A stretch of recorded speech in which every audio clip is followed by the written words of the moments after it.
Still on our build-up to the 2020 budget conversation, still on taxing, there is one aspect of our market that is seeking a reduction in tax, not an increase. LPG marketers want government to cut the taxes on the commodity to make it cheaper and eventually drive Ghanaians to patronize it, saving the environment in the process. We'll speak with Gabriel Kumi, who's the vice chairman of the LPG Association. He'll be here in the studio for a conversation on this issue. But before we engage him, here's a report looking at how people are shifting from the use of LPG to charcoal. It's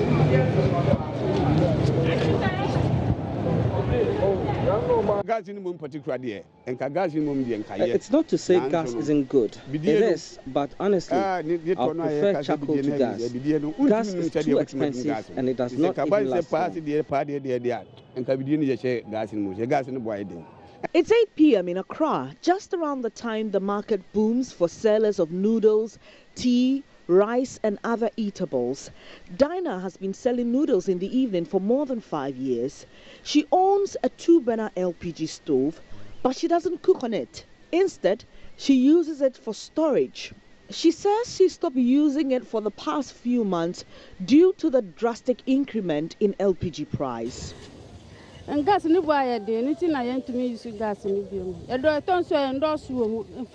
I use charcoal because the gas is too expensive, so I can't afford it.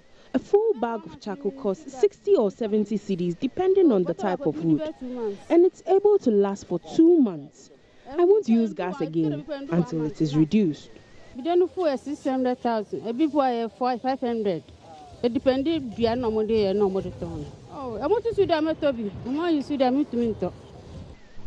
I take a stroll to other sellers in the city. I meet Equia and Mavis who use LPG and charcoal at the same time. Their case is no different, as they say they are left with no option than to complement their cooking with charcoal since LPG is too expensive. Gas is too expensive and it's not helping my business. So I normally use charcoal because it's affordable and lasts longer. Gas I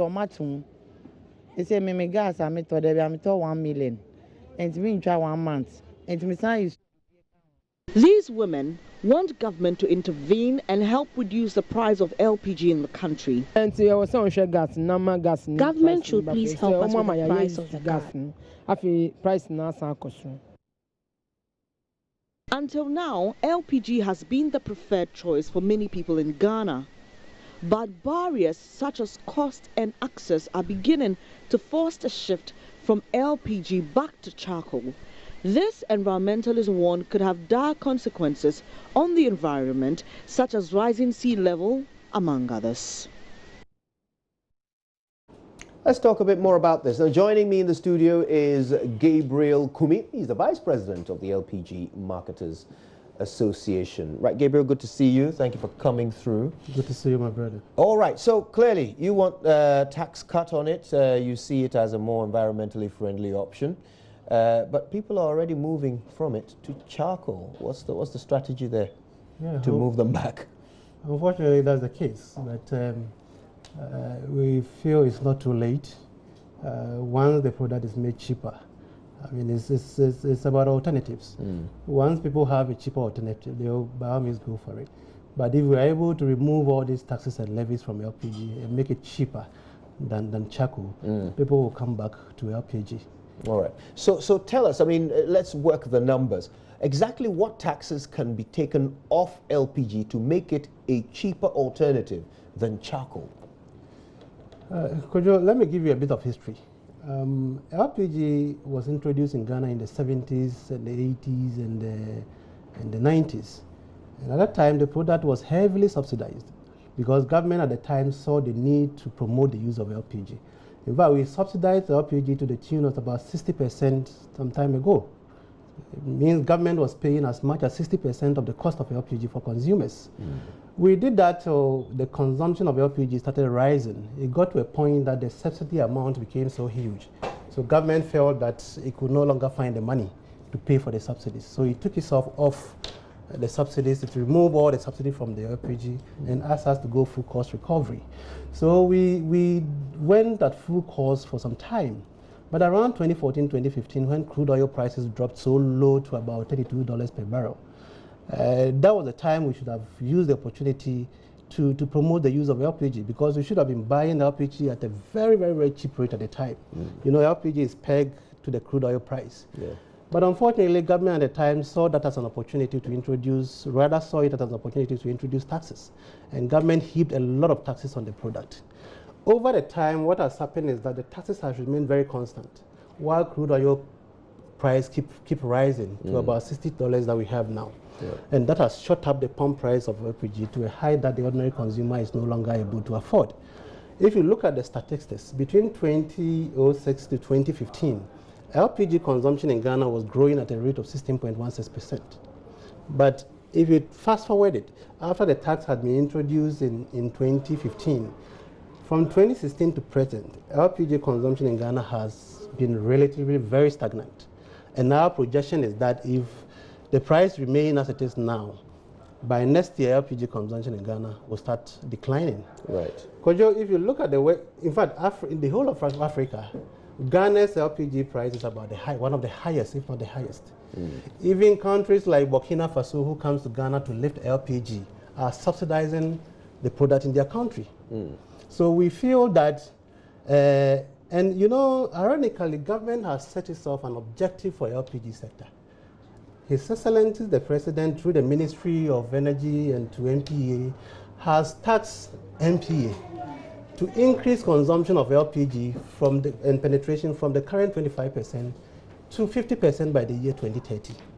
But we believe government cannot eat its cake and have it. LPG is a product with an elastic demand.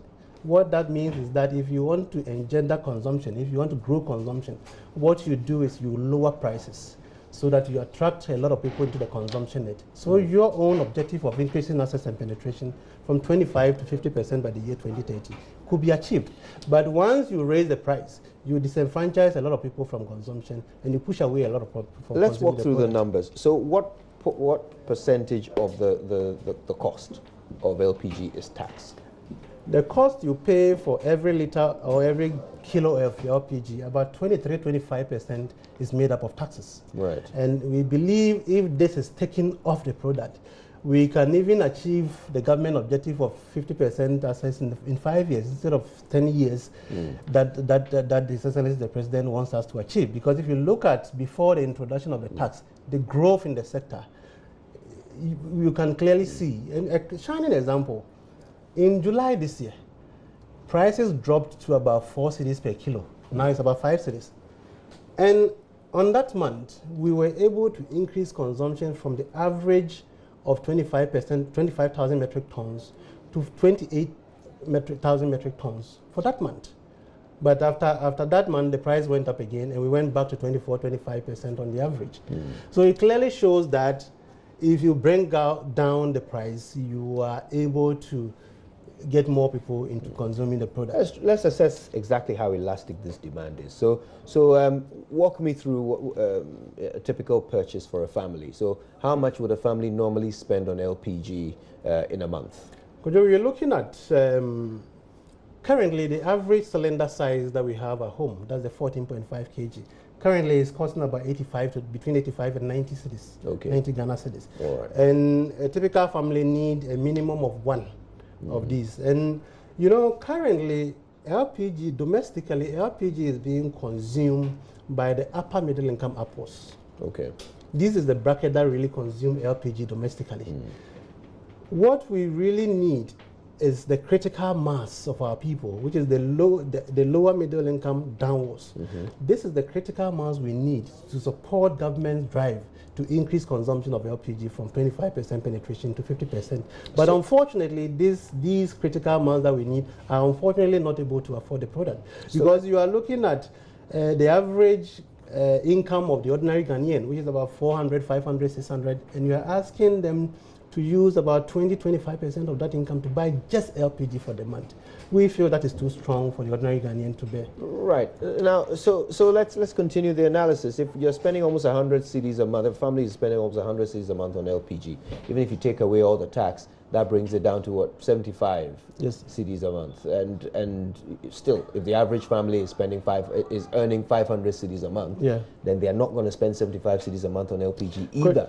So are you really bringing this group into your net, or will you simply just increase your customer base a little bit, earn a little bit more money, but not really solve the problem of climate change and all the other issues that you claim are the reasons why LPG should be cheaper? Kojo, I did make an analysis to you that in July, when price dropped just a little bit, look at the heap that we had in consumption. Yes. So we believe that if 25% of the price is taken off, it will bring a lot of more people into the consumption rate. We are not looking at bringing everybody on board, but we are looking at making the best out of the worst situation. But I mean, how deep was your analysis of that increase in that month of reduction, and whether or not it was not the existing customers who spent more money on the product? Did you actually bring in new customers? Did you do that analysis? Even if we didn't bring in new customers, we had, even if we were using only the existing customers, we had the existing customer using more of the product. Which is good for you, but does good it for the solve environment, because the existing customer, if he's not able to use more of the product, he goes for the alternative. People buy a bit of LPG, bit of charcoal, and sometimes a bit of firewood. So once he's able to increase his usage of LPG, you can be sure that he's going down on firewood and going down on charcoal. So how sure can you be? You cook, your household, you cook. If you need 1 bottle of LPG to cook for the month, okay, and now because of economic reasons, you are able to only buy half. Definitely, you will find an alternative to supplement the LPG, the half bottle of LPG you've been able to buy. The problem is your example is using proportions that are not reflecting reality. I mean, when you had a reduction, you went from what, 20, give me those figures again, you went from 20, how many? 24,000 metric tons on the average to 28. Okay, so you had an increase of 4,000 metric tons. That's right. I mean, let's be real. How many, what is the effect of that on a reduction in consumption of charcoal, for example? It's a huge reduction. 4,000 metric tons of LPG 4,000 metric tons. Do you know the effect of using not using 4,000 metric tons of LPG on our environment? Certainly, if you are not using that figure, you are going to have an alternative to replace it. It's 4,000. 4,000 metric tons. You know how huge that is? Actually, I have a very good idea. Yes. What 4,000 metric tons is. Because you don't joke with every peso reduction in the price of LPG goes to save our environment in a way.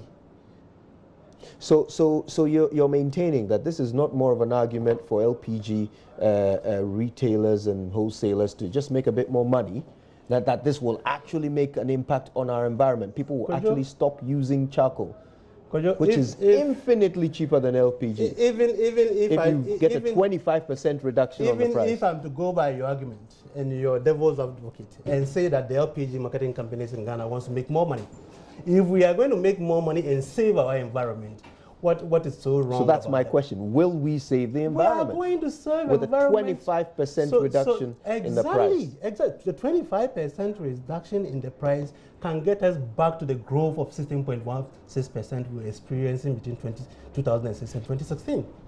And how many sectors in our economy is growing at a rate of 16.16%? I thought you said that growth was happening because of subsidies. No, we had stopped before. The subsidies were from 2006.